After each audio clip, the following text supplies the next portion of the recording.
Boa tarde, pessoal! Como vocês estão? Hoje é quarta-feira, dia 7 de maio. E nada mais para nossa leitura do mês, com um vídeo um pouquinho atrasado aí. Eu trouxe para vocês essa leitura aqui, ó. E eu já vou explicar como que eu adquiri esse livro. Na capa está escrito O Príncipe de Westeros, de George R. R. Martin, né? Todo mundo conhece, né? O cara lá do Game of Thrones. Ele é publicado pela coleção Bang. Não conheço nenhum outro livro dessa coleção, até já vou procurar e por algum motivo, talvez, eu recomendaria que vocês procurassem também esta coleção. Mas esse livro, ele é um amontoado de contos. São contos de amigos do George R. R. Martin. Ele acredito que tenha sido... Ele foi o organizador, né? Organizado por George R. R. Martin e Gardner Dozois. E aqui estão os autores do livro, né? É um livro que conta sobre fantasia, sobre histórias fictícias, mas voltadas para o real também. Passa por algum movimento ali para que essas histórias sejam um pouco coesas entre si, é claro, né? Senão não seria organizado esses contos em específico para este livro. Então, eu me interessei muito para ele, acho que essa já é a terceira vez que eu estou lendo ele, eu estou lendo um conto dele aqui, mas não quero ler ele inteiro de uma vez. Por coisas que esse livro aqui ele tem certo brilho, né? Ele tem certo brilho. Bom, eu vou ler para vocês aqui os autores. É uma coisa que me interessou muito, né? Porque a gente vive procurando autores bons aí para poder ler. Muitas vezes eles passam despercebidos por nós. Eu tenho uma visão normal sobre o que acontece entre esses autores deste livro.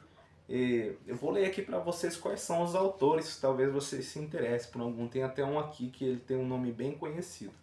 A introdução é pelo George R. R. Martin. Aí nós temos Neil Gaiman, David W. Ball, Gillian Flynn, Paul Cornell, Scott Lynch, Phyllis Eisenstein, Joe R. Lansdale, Patrick Rothfuss, Connie Willis e George R. R. Martin. O compilado de conto dele, ele remete muito a uma coisa que ficou pendente ali quando ele surgiu na Submarino para ser comprado, né?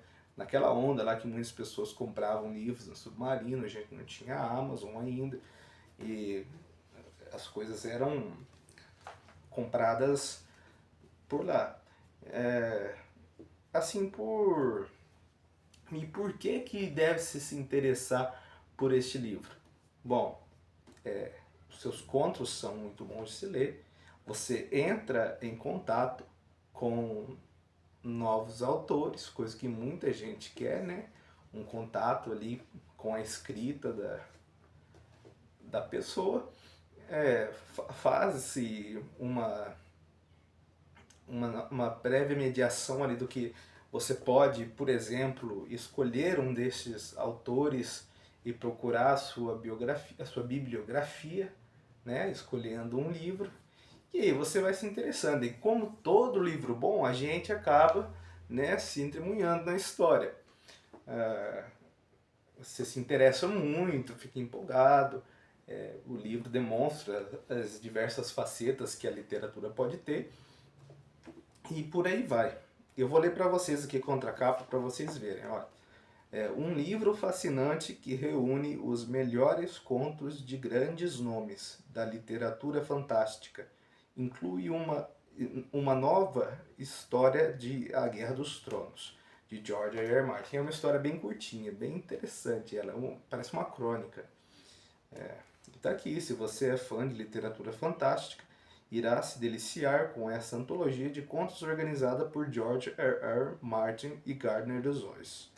Obras inéditas, os melhores autores do gênero irão surpreender com enredos estilosos e por aí vai. e por aí vai. É esse livro, ó. Tem até a espadona aqui na frente, né, do George R. R. Martin. E eu fico muito interessado, assim, que ele reúne alguns contos de Halloween. Por mais que a gente esteja longe do Halloween, né, ele fica gostoso de se ler, assim, com essas ideias. Bom, não são todas as ideias que podem pegar um leitor comum para dar um vislumbre para ele do que realmente ele gostaria de ler, mas imagine só, você tendo um contato prévio com o livro e já removendo aquela parte que muitos consideram que ela é meio que um expurgo para a vontade daqueles que estão lendo, que é o interesse pela obra colocada, né?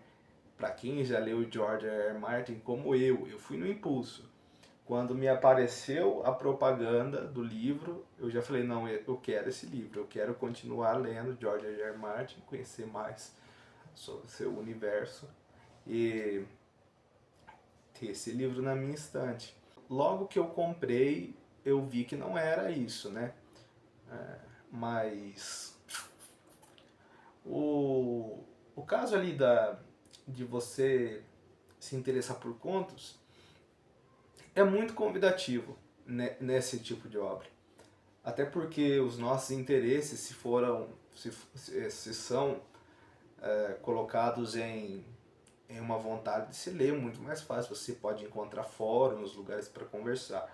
Porque o caso é que a gente começa, né, a buscar nossos interesses e ampliar a nossa lente de interesses até alcançar o livro que a gente realmente quer, né? É claro, não estou tirando de ninguém aí que leia best-sellers, que gostam dos livros chavetões, esses que ficam aí nas prateleiras por muito tempo, muita gente lê e são excelentes, né? Não tenho nada a reclamar. Até porque, se tivesse, eu diria que é uma maneira mais fácil de se engajar em uma leitura de fato, como se você estivesse, né, fazendo o que você pode para viajar. Na literatura fantástica, ela vai te mostrar universos, vai te mostrar uma lógica diferente, vai te dar jeito de você imaginar as coisas, e aí você começa realmente a perceber, nossa, eu estou gostando disso, dá para evoluir isso, né? Onde que a gente vai chegar?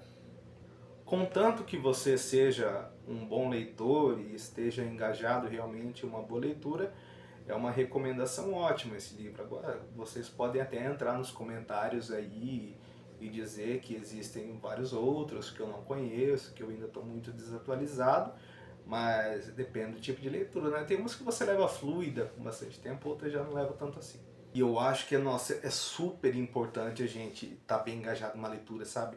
Você pegar um livro, colocar na sua estante e falar, não, eu vou ler esse livro esse mês e eu quero a continuidade dele, não quero saber o que está acontecendo. E eu comprei esse livro para mim, porque eu gostei da capa, gostei de tudo e já estava de cabeça nele, era esse livro mesmo que eu queria. A questão do conto e dos mistérios que envolvem esses contos são muito boas porque cada autor vai ter uma maneira diferenciada. E não é por acaso que os organizadores colocaram estes contos para que você tenha uma breve noção de qual que era a técnica do leitor de escrever esses contos destas maneiras, né? E você pega um conto, passa para o outro, aí passa para o outro e você percebe que não é aquela mesma coisa que você tem, que você sente, né? Que acontecia em um, que vai acontecer no outro, você não fica vidrado na história da mesma maneira, né? Até que você pega esse emaranhado de contos que estão aqui reunidos no livro e vai por sua própria obra, sua própria forma de fazer acontecer as realidades dentro da sua vida como leitor, é que vai fazer com que você goste ou não do livro. Como, por exemplo, é uma coisa que eu sempre falo. Se tivesse um jeito dessa pessoa, esse escritor, te pegar, assim, bem fantasioso mesmo, te pegar como um aprendiz e mostrar como que ele fez o conto, qual é a vida que ele vive, da onde ele tira as histórias dele, seria muito interessante. E a maioria dessa empolgação que a gente tem com os contos, desse livro principalmente, é que, bom, você já encontrou aquela coisinha ali, já está em contato com ela e agora você quer um pouco mais. O que te leva a entender que muitas vezes essa maneira que a gente encontra de ir em direção ao que o conto está pedindo, ela se configura pelo tema do conto e pelo assunto.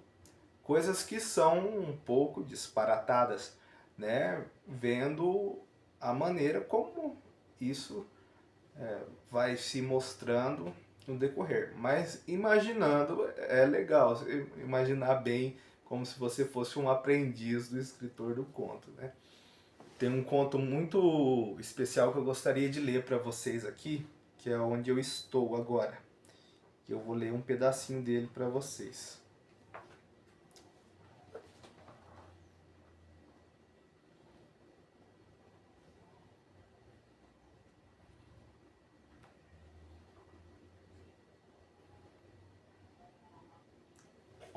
Olha só onde isso se situa. O ano é 1893.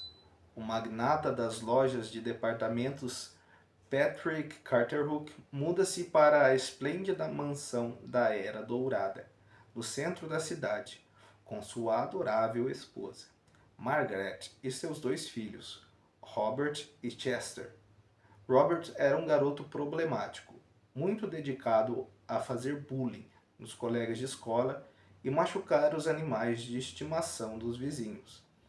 Aos 12 anos, ele queimou um dos armazéns do pai e permaneceu no local para assistir à destruição. Ele atormentava sem parar seu quieto irmão mais novo. Aos 14 anos, Robert comprovou ser incapaz de se controlar. A família Carterhook optou por mantê-lo longe da sociedade. Em 1895, eles o trancaram dentro da mansão. Ele nunca mais pôs os pés fora de casa.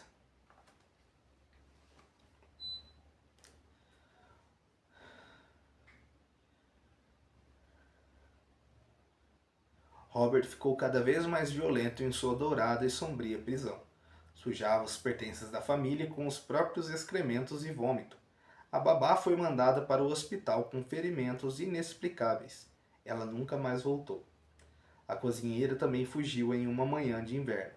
Segundo rumores, ela havia sofrido queimaduras de 3º grau com água fervendo em um acidente de cozinha. Essa parte, por exemplo, ela toca no ponto aqui da história, mas eles não estão transitando nessa história nesse ano de 1892, de fato. Eles uma remontagem para explicar de uma mulher que estava numa casa que era meio mal assombrada ali, de uma família antiga. E fazia muito sentido para ela, né, ter esse remonte. Então ele remonta a gente para a gente entender o conto. Bom, o que eu digo para vocês é que é para vocês continuarem lendo, né? Esse achado aqui que eu acabei de mostrar é simplesmente um achado, né? Eu vou ler várias vezes os contos, vou entender eles de maneira diferente e a gente vai chegando nesse clima ali que é alguma coisa mais estilo assim, digamos, como se você já tivesse acostumado um pouco com a cultura dos Estados Unidos, não precisasse mais ler só aqueles best-sellers que são vidas assim muito difíceis de acontecer, altas fantasias e tal, mas é um conto fantástico, é um livro de contos fantásticos que fala de histórias fantásticas, mas que são histórias possíveis assim de você vivenciar, né? Diferente de muitas outras que tem por aí. Pessoal, é isso. Forte abraço para vocês. Tamo junto aí no próximo vídeo. Não se esqueçam de se inscrever em algum lugar aí. Eu acho que tá no próprio vídeo. Clica aí, se inscreva no canal. E deixem comentários e like, beleza? Até mais, pessoal.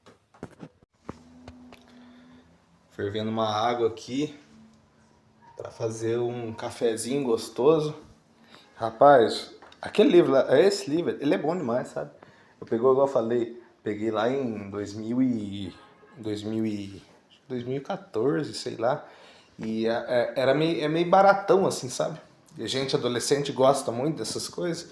Aí vai naquela aquele bocado de livro para ler e aquele impulso e como eu era muito bom em português, no ensino médio,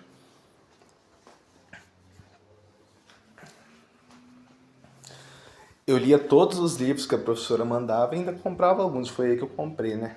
Esse do Cabeleiro e tal. E daí me faz muito lembrar de Game of Thrones, sabe? Só pela capa, porque é uma coisa, você vê aquela capa no seu estante de livro e já pensa, nossa, cara, Game of Thrones, uma hora eu vou ler aquele conto. Nem sabe que tem um bocadão de conto massa pra caramba pra ler lá. E aí a gente fica assim, né? Eu tava lendo um, gente, que ele era de uma. Esse que eu coloquei no vídeo ali é de uma menina que ela trabalhava tocando punheta para as pessoas. E ela se consultava, ela trabalhava, tinha, sei lá, se é uma zona, eu não entendo, nunca fui para os Estados Unidos, não sei como essas coisas funcionam, mas tem todo aquele palquinho ali, né? E essa menina trabalhava para uma mulher chamada Viveca, que além de coordenar todo o prostíbulo ali, cortiço, sei lá o que que é, ela ainda lia a mão dos clientes, né? Ela era cartomancista e tal. Muito bom conto. Tem um outro que eu parei de ler, que eu estava lendo até agora há pouco, ele era de investigação. E aí me veio na cabeça uma coisa bem interessante que eu gostaria de comentar aqui com vocês. Mas eu vou deixar isso para um outro vídeo, porque ainda não tenho a completa forma perfeita no meu cérebro ainda.